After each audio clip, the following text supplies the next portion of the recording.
Hello students, मैं राहुल जायसवाल एक बार फिर से स्वागत करता हूँ अपने यूट्यूब चैनल पे। आज हम लोग जो सीखने जा रहे हैं क्वेश्चन 2.2 का हम लोगों ने 1 to 7 तक सीख लिया था। ये नेक्स्ट वीडियो है। अब हम 8 to जितने 15 से 16 क्वेश्चन है हम लोग इसको सीखेंगे। ठीक है, चलिए। तो दिया हुआ है क्वेश्चन नंबर 8 का सोल्यूशन हम लोग यहाँ पर देखेंगे। दिया हुआ है 3 consecutive integers are such that 3 consecutive integers are such that when they are taken in increasing order and multiplied by 2, 3 and 4 respectively and they add up to 74, find these number। कह रहा है कि कोई 3 कंसेक्यूटिव नंबर है, जैसा भी आपने पिछले कॉन्सेप्ट पे देखा था। ठीक है, इसको इंक्रीजिंग ऑर्डर में लिया गया और उनसे जो है पहले में 2 का मल्टीप्लाई किया, दूसरे में 3 का मल्टीप्लाई किया, तीसरे में 4 का मल्टीप्लाई करके इन सभी लोगों को ऐड कर दिया गया, जिससे रिजल्ट 74 आया। Find these number. तो मैं मान लेता हूँ let these numbers are x, x plus 1 and x plus 2। ठीक, अकॉर्डिंग टू क्वेश्चन कह रहा है कि पहले में 2 का मल्टीप्लाई कर दो, प्लस दूसरे में 3 का मल्टीप्लाई कर दो, प्लस तीसरे में 4 का मल्टीप्लाई कर दो और इसको सम करो तो 74 आना चाहिए। और सॉल्व करते हैं। देखो 2x plus 3x plus 3 plus 4x plus 8 equal to 74 हो गया। तो देखो रिजल्ट क्या मिलेगा। 2x और 3x 5x हो गया, 5 और 4 कितना हो गया, 9x हो गया। ये 9x हो गया और 8 3 11 हो गया। ठीक है, तो आपका कितना हो गया जी, 74। ठीक, तो इसका मतलब ये हो गया 90x इक्वल टू 74 में 11 घटाओगे तो 63 हो जाएगा। 9x इक्वल टू आपका 63 है, देन x इक्वल टू कितना हो जाएगा, 7 हो जाएगा। अब आपसे पूछा है कि बताइए वह नंबर कितने थे। ठीक है, तो वो नंबर क्या क्या थे भाई। एक नंबर x था, एक नंबर x प्लस 1 था, एक नंबर x प्लस 2 था। x की वैल्यू 7 है तो एक वैल्यू 8 हो जाएगा, एक वैल्यू क्या हो जाएगा, 9 हो जाएगा। यही हमारे नंबर हो गए। ठीक है, अगर 2 का 3 का 4 का मल्टीप्लाई करोगे, 2 का मल्टीप्लाई करोगे कुछ और आएगा। अगर 2 का मल्टीप्लाई करोगे तो 14 आ जाएगा, 3 का मल्टीप्लाई करोगे 24 हो जाएगा, इसमें 4 का मल्टीप्लाई करोगे 736 हो जाएगा। इन तीनों को जब ऐड करोगे तो आपका 74 हो जाएगा। तो इस टाइप के क्वेश्चन को सॉल्व करने के लिए हम लोग कुछ नहीं करना है। अभी मैं आपने सीखा था पिछले कॉन्सेप्ट में कि लगातार कंसेक्यूटिव नंबर के बारे में बात की जाए तो x, x plus 1, x plus 2 मानते हैं। और जैसा कहा, इसने कहा कि पहले वाले में 2 का मल्टीप्लाई कर दो, दूसरे वाले में 3 का मल्टीप्लाई कर दो, तीसरे वाले में 4 का मल्टीप्लाई कर दो। मल्टीप्लाई करने पर इन दोनों को, सभी लोगों को जोड़ने पर जो आंसर आना चाहिए वो 74 आना चाहिए। फिर हमने सॉल्व किया तो देखो x की वैल्यू यहाँ 7 आ गया, तो ये अगर 7 है तो ये 8 होगा और ये 9 होगा। अगर 2, 3, 4 का मल्टीप्लाई करना है, मल्टीप्लाई करके देख लेते हैं। आइए क्वेश्चन नंबर 9 बात करते हैं। कह रहा है कि age of let the ages of Rahul and Haroon age है ना। देखो राहुल और हारून के एज का जो रेशियो 5:7 है, तो मैं मान लिया 5x और 7x मान लिया। ठीक है, अब कह रहा है 4 years लेटर। ठीक है, 4 year लेटर, 4 साल बाद मैं राहुल का बात करूं तो ये 5x बाई 4 साल ये बढ़ेगा। और फिर कह रहा है जो हारून है ये 7x प्लस 4 हो जाएगा। कह रहा है इनका एज का जो सम है, इनका जो सम दिया है 56 दिया है, तो जोड़ दो भाई, इसको जोड़ दो। तो 5x plus 4 plus 7x plus 4 equal to 56। तो ये 12x प्लस 8 बराबर 56 हो जाएगा। तो 12x बराबर 48 हो जाएगा। x की वैल्यू कितनी आएगी, 4 हो जाएगी। ठीक, अब इसका मतलब ये है कि यहाँ से जो राहुल का एज होगा 5x है तो 5 4 या 20 हो जाएगा। हारून का एज होगा 7x है तो 7 4 या 28 हो जाएगा। यही पूछा है कि उनका प्रेजेंट एज क्या होगा। तो कभी भी ऐसा क्वेश्चन आए रेशियो वाले में तो हम वेरिएबल को x मानते हैं, जैसा कहता है वैसा करते हैं। कह रहा है 4 ईयर लेटर, 4 ईयर लेटर मतलब 4 साल बाद। तो यह 4 साल अगर राहुल बढ़ेगा 4 साल हारून भी बढ़ेगा। तो राहुल को भी 4 साल बढ़ा दिया, हारून को भी बढ़ा दिया। और कह रहा है इन दोनों का जो सम है, इन दोनों का जो सम है 56 है, इन दोनों को जोड़ के 56 बराबर कर दिया। x की वैल्यू 4 ईयर आ गया। x की वैल्यू अगर 4 है तो राहुल का एज कितना होगा, 5 4 या 20, हारून का एज कितना होगा, 7 4 या 28 हो जाएगा। ठीक है, चलिए आइए हम लोग नेक्स्ट क्वेश्चन की बात करते हैं। उम्मीद करते हैं कि कॉन्सेप्ट समझ में आया होगा। Question number 10 and 11।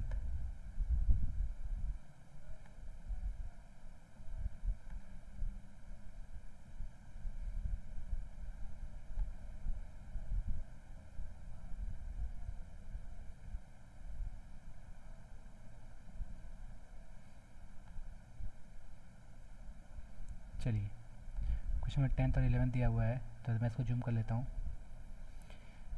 Question number 10 देखो, the number of boys and girls in the class in the ratio. देखो दिया है बॉयज़ और जो गर्ल्स का रेशियो है वो दिया है 7:5। हम एक वेरिएबल क्या मान लेते हैं, x मान लेते हैं। कह रहा है the number of boys is 8 more than the number of girls. कह रहा है बॉयज़ जो है वो गर्ल्स से 8 ज़्यादा है। देखो भाई बॉयज़ कितने हैं, 7x है, गर्ल्स कितने हैं, 5x है, और ये 8 ज़्यादा है। ये काम कर दो, तो 7x में से 5x घटा दो, यहाँ 8 कर दो। देखो 2x equal to 8, then x की वैल्यू कितनी आ गई, 4 आ गई। तो पूछा है बॉयज़ कितने हैं, तो बॉयज़ 7x है, गर्ल्स कितने हैं, 5x है। तो सीधी सी बात है x की वैल्यू 4 है, तो 7 इंटू 4 कर दो, 5 इंटू 4 कर दो। तो 7 4 जा 28, 5 4 जा 20, 28 ईयर एंड 20 ईयर हो जाएगा, बॉयज़ और गर्ल्स का एज हो जाएगा। ठीक है, उम्मीद करते हैं कॉन्सेप्ट समझ में आया होगा। क्वेश्चन नंबर 11 की बात करता हूँ मैं। ठीक है, Baichung father is 26 year younger than Baichung grand father. कह रहा है कि बाईचुंग के, देखो इसमें 3 बंदे हैं, बाईचुंग के पिताजी हैं, बाईचुंग के दादाजी हैं, और देखो ये कह रहा है और तीनों लोग का age 135 year. What is the age of each of them. मैं मान लेता हूँ let the age of Baichung be x. कह रहा है बाईचुंग के जो पिताजी हैं वो दादाजी से 26 साल छोटे हैं and 29 years older than Baichung. तो पहले मैं बात करता हूँ बाईचुंग का जो फादर है, बाईचुंग का जो फादर है, ठीक है, Bhaichung's father is 26 year younger than Bhaichung's grandfather. तो यहाँ लिख दो grand father.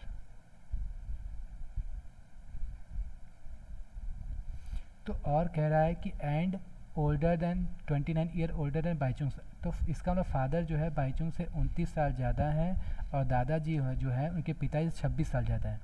x plus 29 plus 26, इसको ये हो गया, ये बाईचुंग x साल का हो गया, ये उसके पिताजी हो गए, और दादाजी पिताजी से 26 साल और बड़े हैं। तो इन दोनों लोग का सम कर दो, मतलब Baichung plus father plus grand father का सम कितना है, 135 ईयर है। तो जोड़ दो x plus 29, x plus 29 plus 26 equal to 135। सबको सम कर दो, देखो 3x हो जाएगा।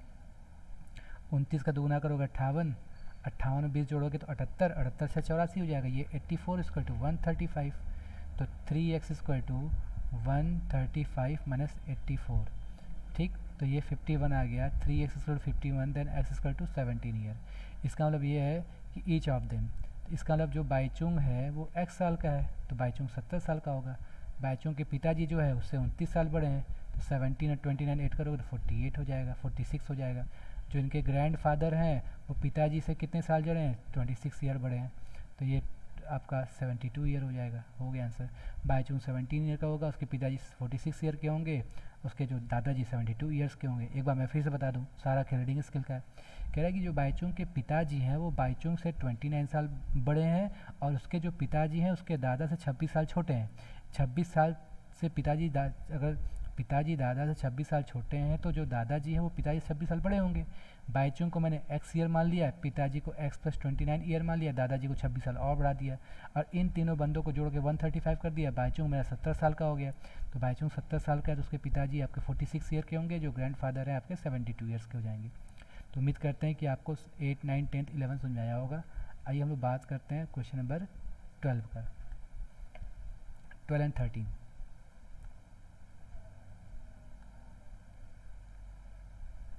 ठीक है,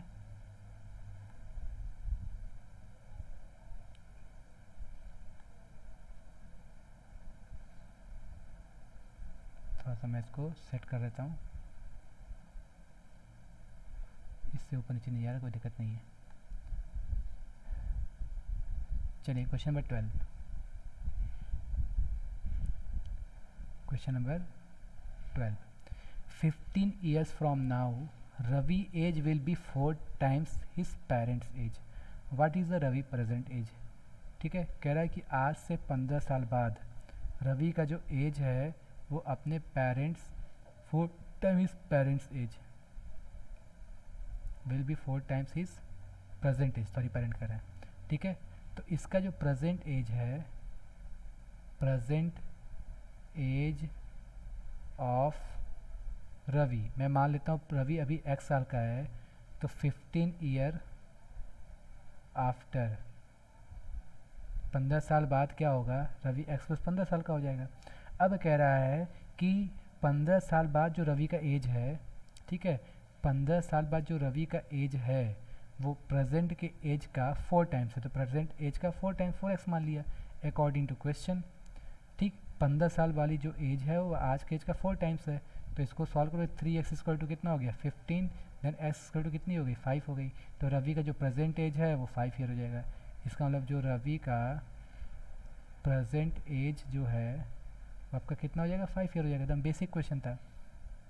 इसी से क्वेश्चन नंबर 13 देखो, a rational number is such that when you multiply it by, let the rational number be x, according to question कह रहा है अगर इस नंबर में 5/2 के मल्टीप्लाई करके और एंड ऐड 2/3 कर दो तो इसका आंसर -7/12 हो जाता है, ठीक है। कह रहा है कि उस नंबर से 5/2 को मल्टीप्लाई करके 2/3 ऐड कर दो तो रिजल्ट -7/2 हो जाता है, 12 हो जाता है। तो 5/2 की वैल्यू निकाल दो, ये प्लस उधर जाए माइनस हो जाएगा, -7/12 -2/3, इसका एलसीएम लोगे तो 12 आएगा, ये -7 हो जाएगा और 4 2 जा 8 हो जाएगा, 3 4 जा 12, तो ये आपका आएगा -15/12 हो जाएगा। 5 से काटोगे 3 से काटोगे तो 5/4 -5/4 हो जाएगा। 5x/2 इज इक्वल टू -5/4, देखो 5 से 5 गया, 2 से काटोगे तो इसका मतलब x की वैल्यू आएगी -1/2 हो जाएगा, इसका मतलब जो नंबर -1/2 हो जाएगा, ठीक। इसने क्या किया कि उस नंबर में से 5/2 का मल्टीप्लाई कर दो और 2/3 को ऐड कर दो तो रिजल्ट -7/12 आ गया, x की वैल्यू सॉल्व किया -1/2 हो गया, यही हमारा क्या हो गया आंसर हो गया। उम्मीद करता हूँ कि क्वेश्चन नंबर 8 9 10 11 12 13 आपको समझाया होगा, एग्ज़ाम में आप इसी तरीके से बनाइएगा इक्वेशन को, ठीक है। चलिए तो अभी हम लोग ये सेशन क्लोज करते हैं, फिर मिलते हैं हम लोग अगले कॉन्सेप्ट में। बहुत बहुत थैंक यू।